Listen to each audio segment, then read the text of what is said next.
Oh God, here goes. I lost all feeling from my head to my toes. You said some shit that I can't let go, so just stay tuned for the rest of the show. Hey, what's up everyone?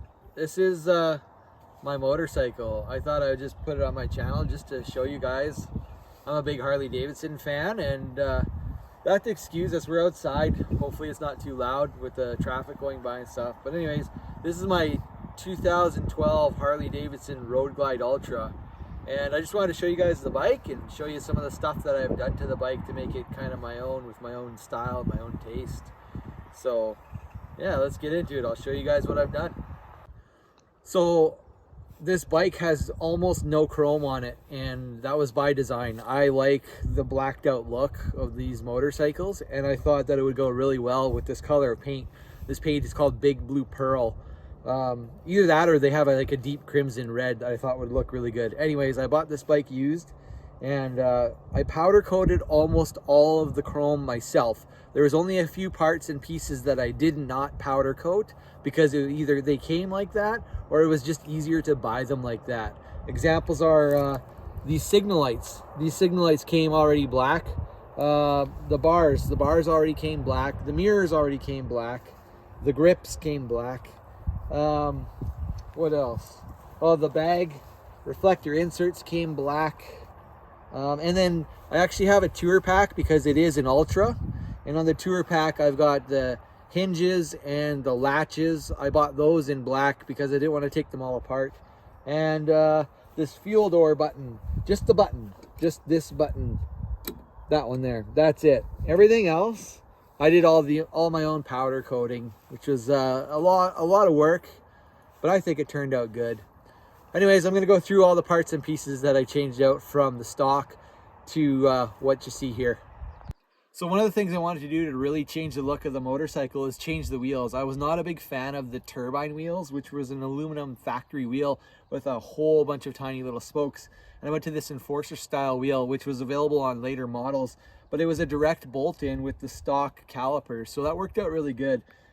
These, I believe, are a 19 on the front and an 18 on the back.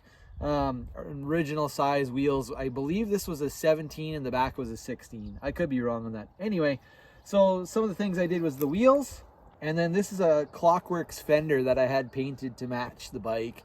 This fender is called the Wrapper, and I just really like the clean kind of look, exposing more of the wheel versus the big covered kind of touring fender.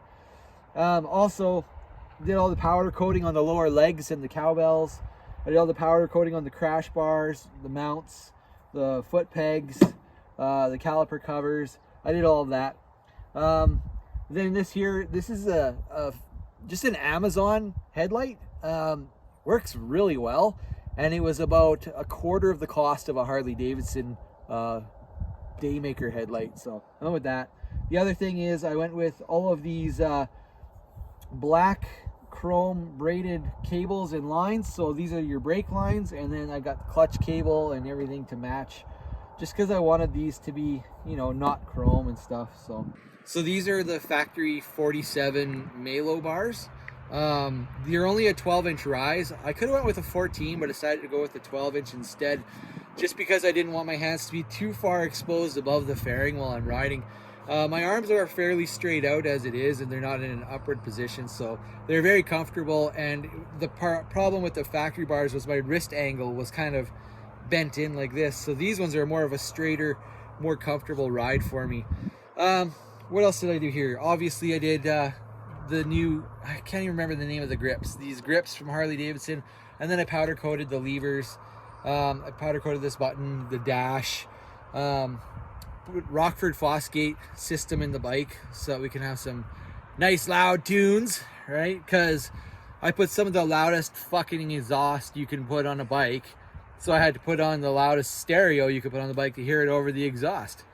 Speaking of exhaust, we went with the I went with the Vance & Hines. I think this is the power pipe. I can't remember. And it was just a true crossover header.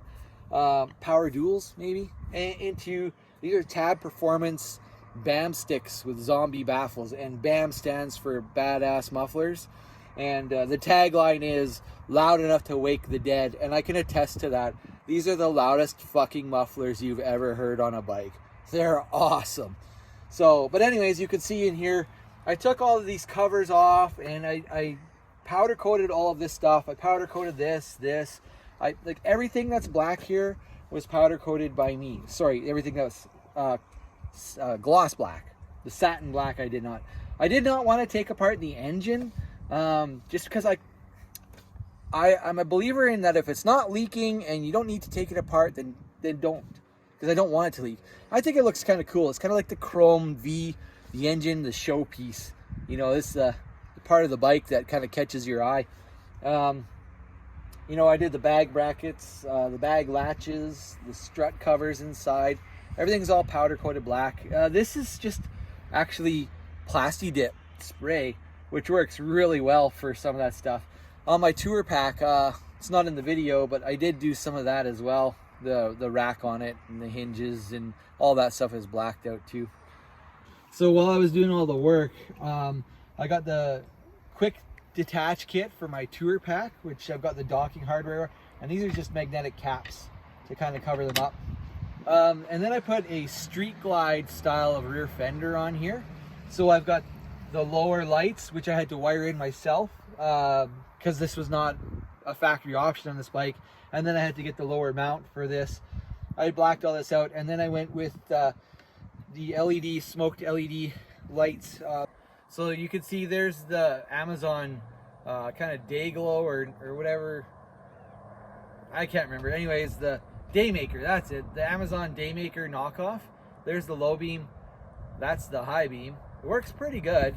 And then these are the running lights. So instead of a signal light, that's the running light. And then when you actually turn on the signal, they start blinking orange.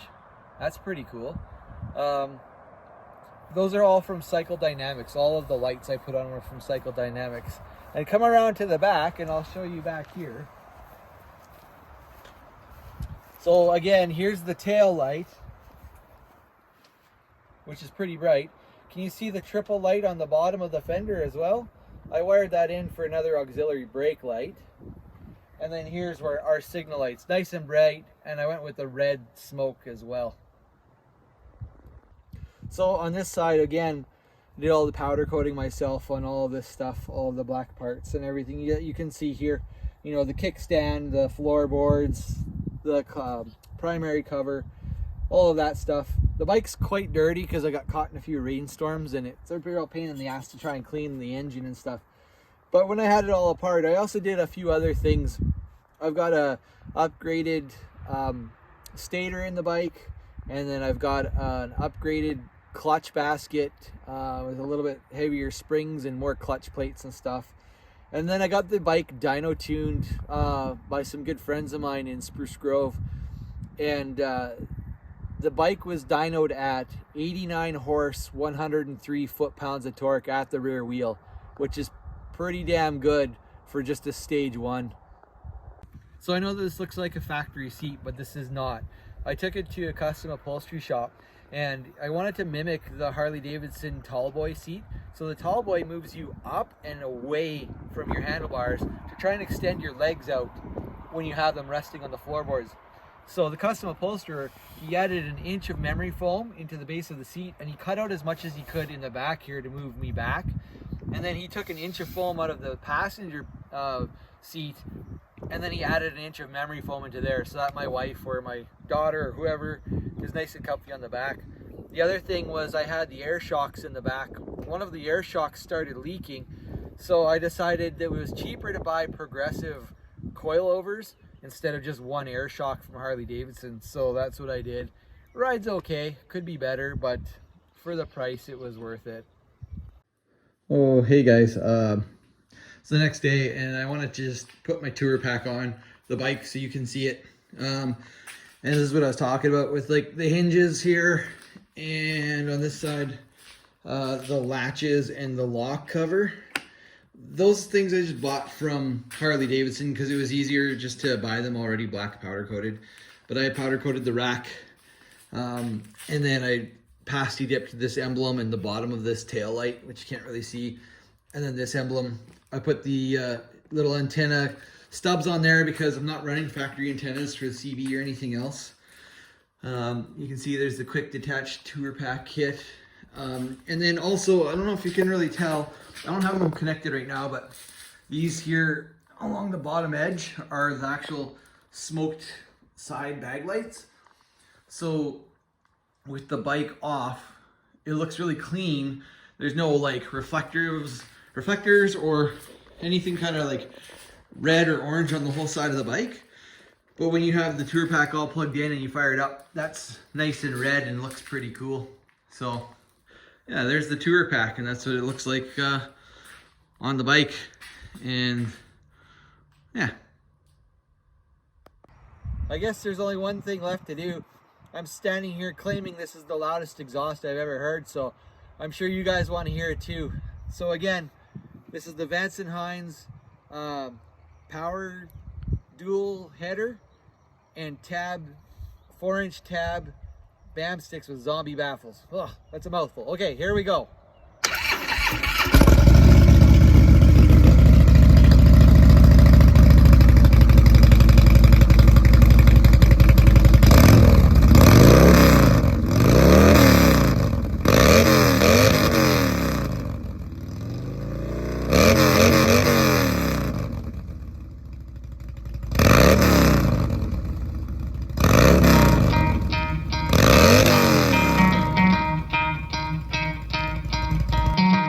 Try to play, but you're never gonna beat me. Look the other way, what I'm doing ain't easy. Bloody hands stained from the people who deceive me. Muddy hands break through the chains, go free me. Looking for change, looking for pain, pulling a mob, pushing a train. I'll never stop, stick to a lane, pick up the pieces and go rearrange. I'll be the best above all the rest, put me to the test and expect nothing less, you check as I'm chess, what's happening next, yeah. He got the venom, a tangible weapon, no coming in second. This life is a lesson, he got a new engine from pain, that's a blessing. New focus, no guessing, just bold and obsession, all in his possession. You got their attention, I'll leave an impression and take a redemption. Just kill, no discretion, your mind is a weapon. 11-11, it's time for progression, You could try to play, but you're never gonna beat me. Look the other way, what I'm doing ain't easy. Bloody hands stained from the people who deceive me. Muddy hands break through the chains, go free me. People like sheep move feet, hurt it easy. You don't wanna be fast asleep on this heat. Better stand